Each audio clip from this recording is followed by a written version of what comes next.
a retro gamer and hobbyist artist with a lot of nerve. Crolister, the master of ponage. Hi guys, Crolister here with a discussion video.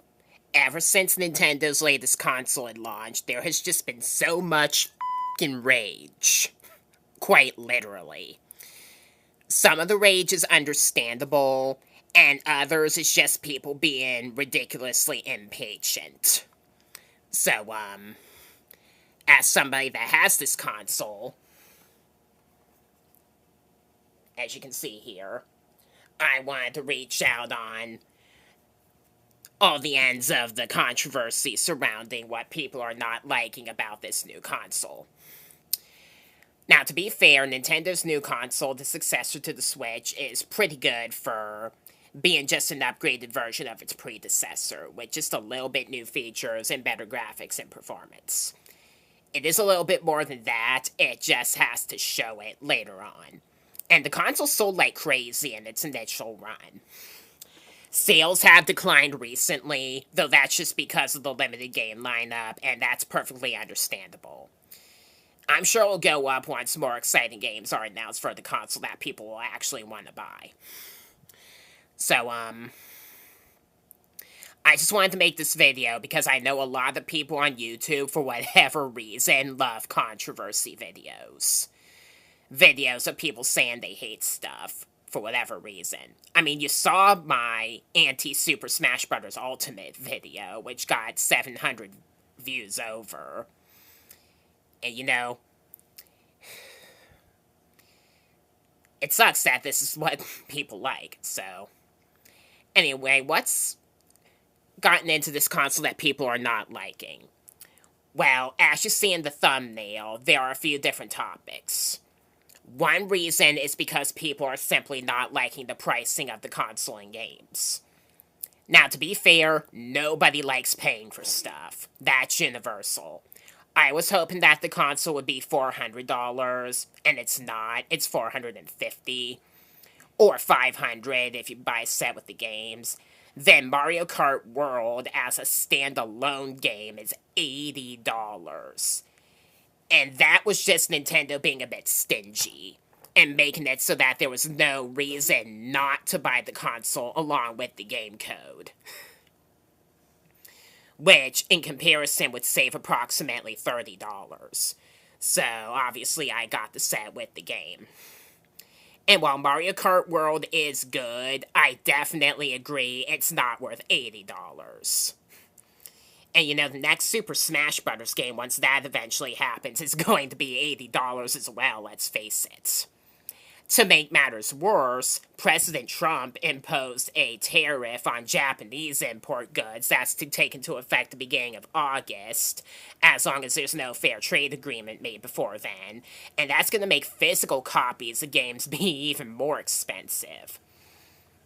Which persuades us even more as to another reason I'll get in just a moment, why people would have to buy games digitally moving forward, and in turn lose valuable storage space. Another issue is that some consoles are coming in their sets not properly processed, like battery shock.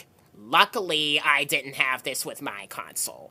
However, with some, if they played the game in handheld mode, the console would show critical or no battery life, though they can play for hours on end, which is a harmful display error that can potentially threaten the battery for serious.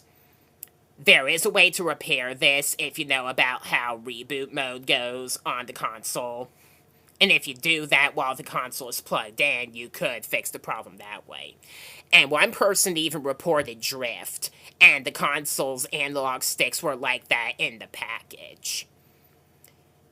I haven't heard much about drift reports other than that, so maybe the analog sticks in one of its Joy-Cons was just manufactured improperly.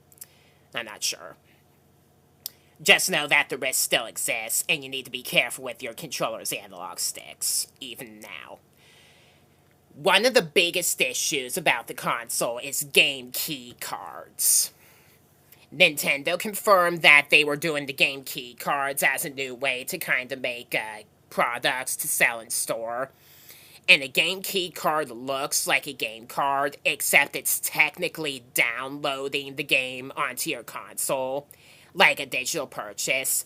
And even though you're downloading it, you still have to have the game key card inserted, and you still have to connect to the internet every play you do with it.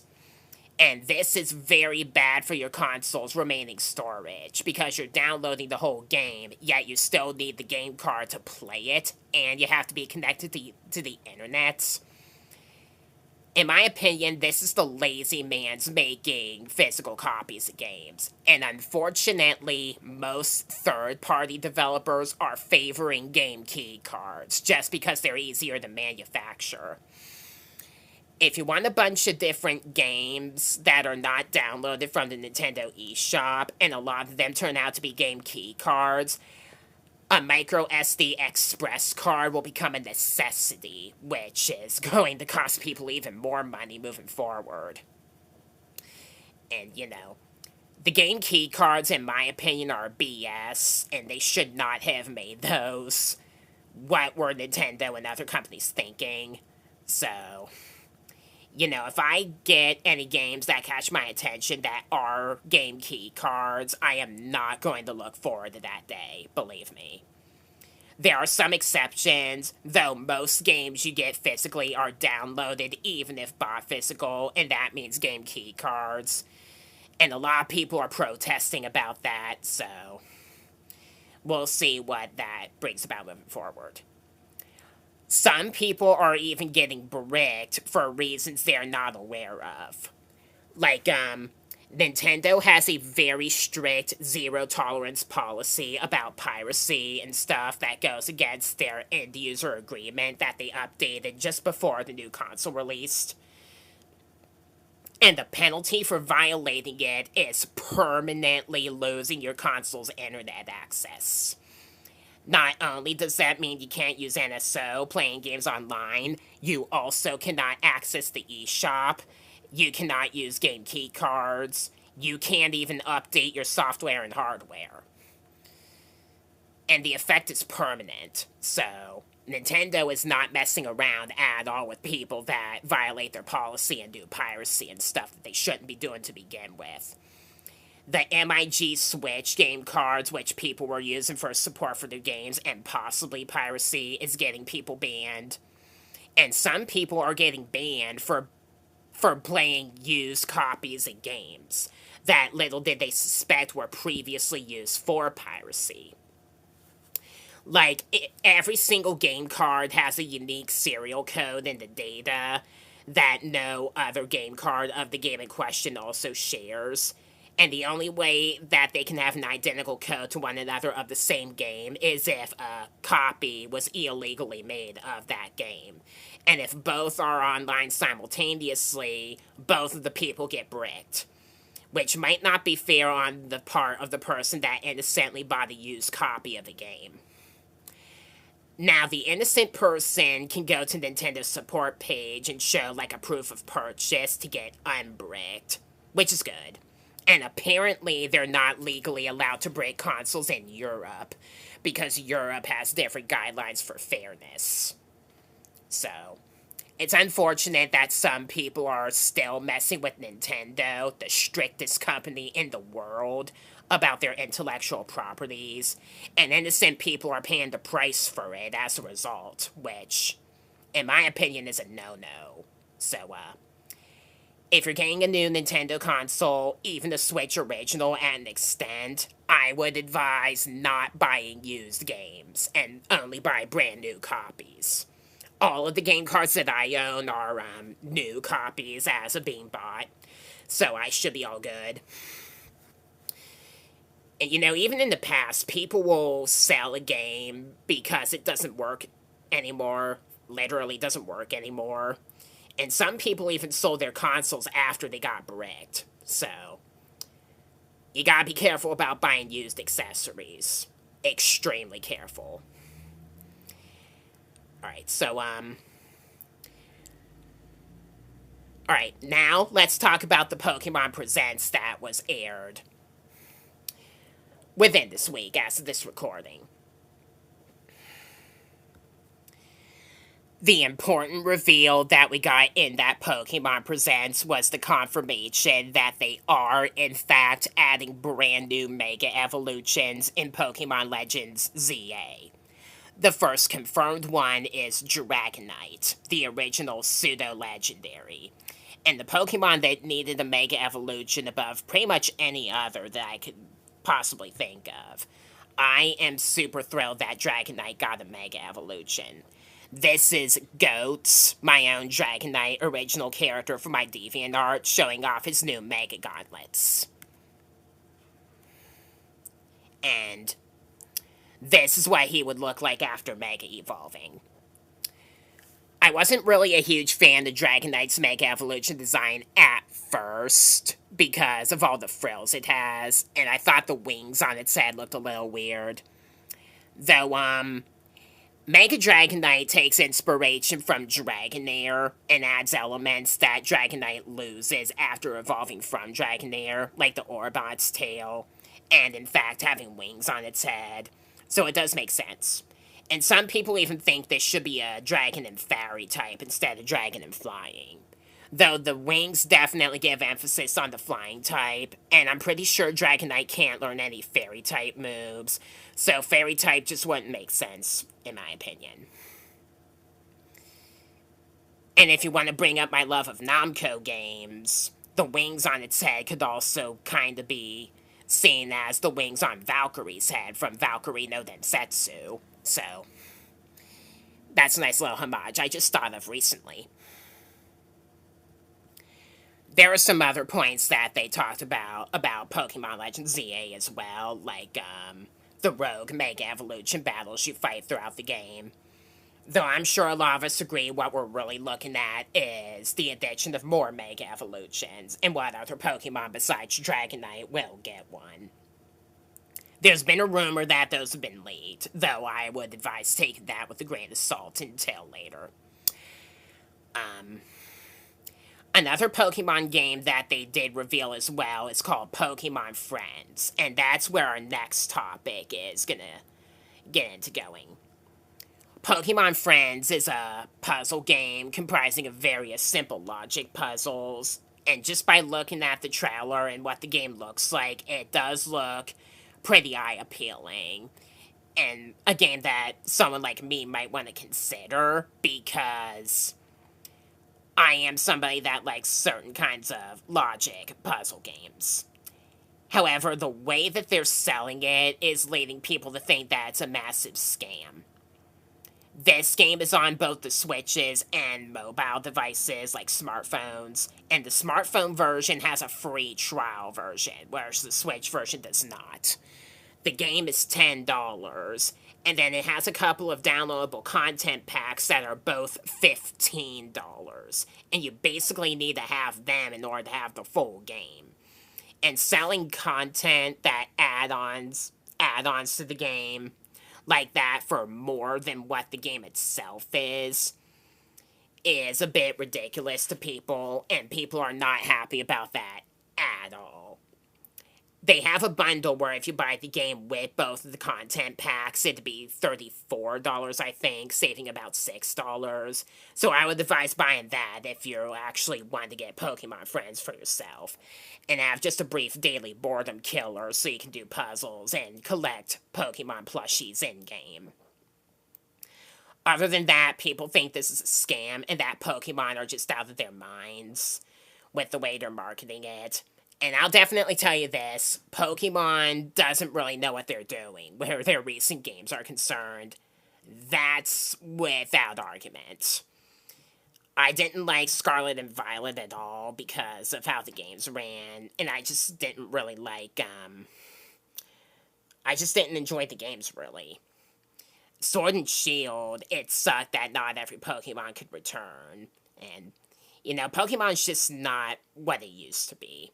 I'm not a Gen 1er by any means. I love Gen 4. It's just the recent Pokemon games, even Brilliant Diamond and Shining Pearl, which are explicitly a mess. Just, it sucks. It really sucks. So that's my take on that. And then one of the biggest complaints again about the console is that simply, where are all the games? Personally, I think this is just people being really impatient.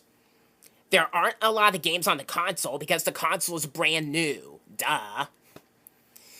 It takes a while to develop games, especially nowadays on the current consoles. Games nowadays can take several years to complete, like up to 5 years, depending on the game in question. You need to wait a bit, people. I will also definitely say this for sure. If you get a console that's brand new and there aren't a lot of games available to play on it, you're more likely to want to try out the games that are available on the console at the moment, which is mainly the reason why I got the game ARMS on my original Switch. So obviously I was going to want the Mario Kart the Mario Kart World set for the new console, which I did get, and save about $30 in the making.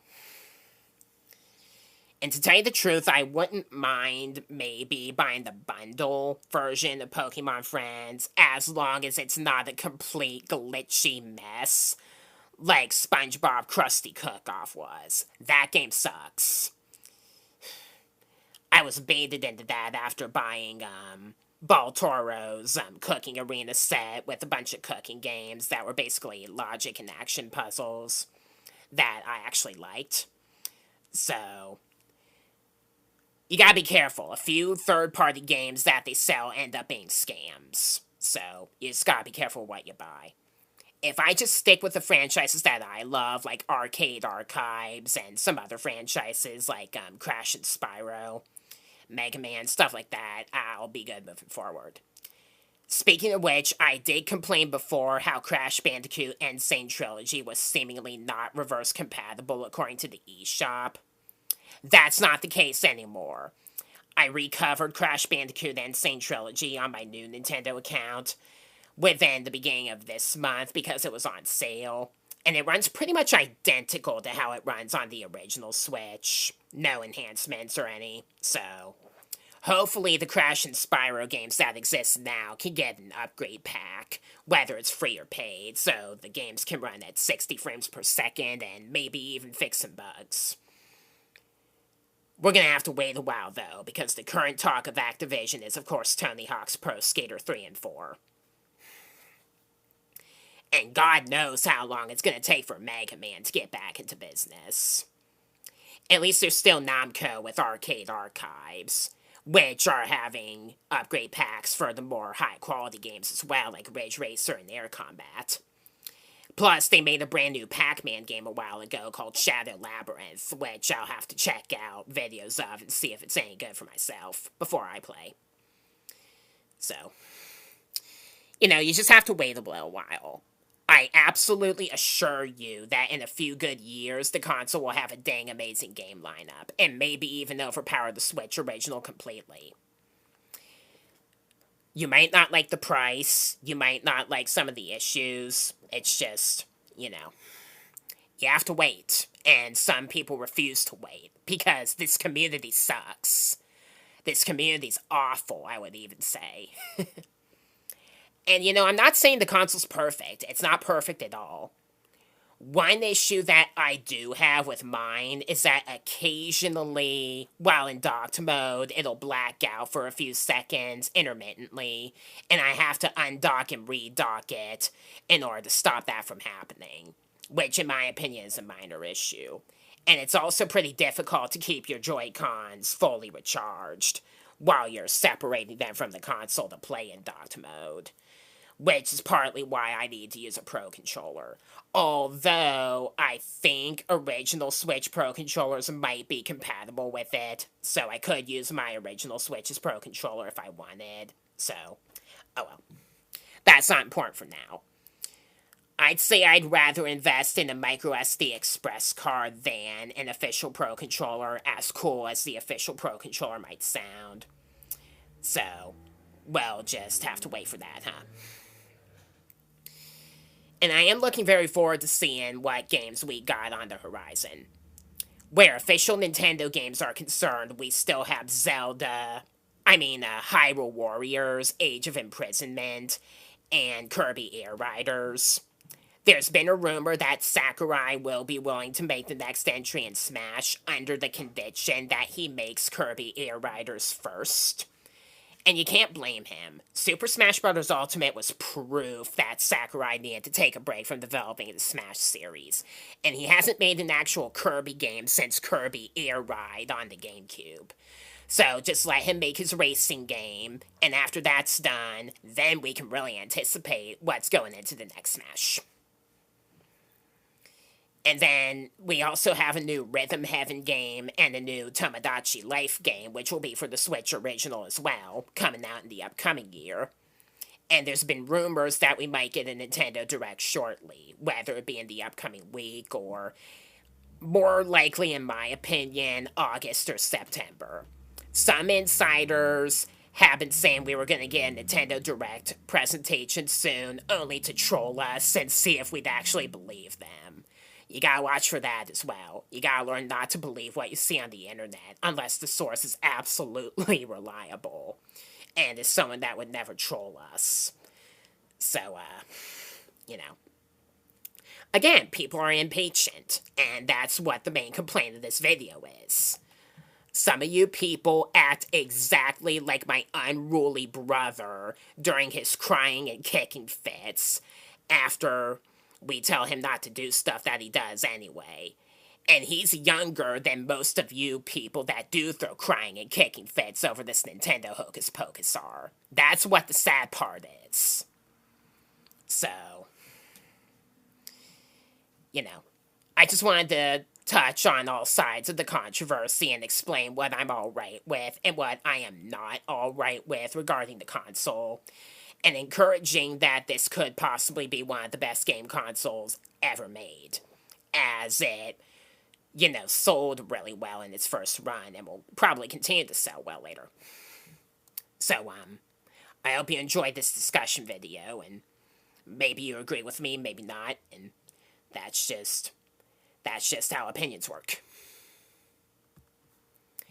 So consider subscribing if you like any of the franchises that I like that I have listed here, because I do play them and talk about them a lot and would like to continue doing so on my channel.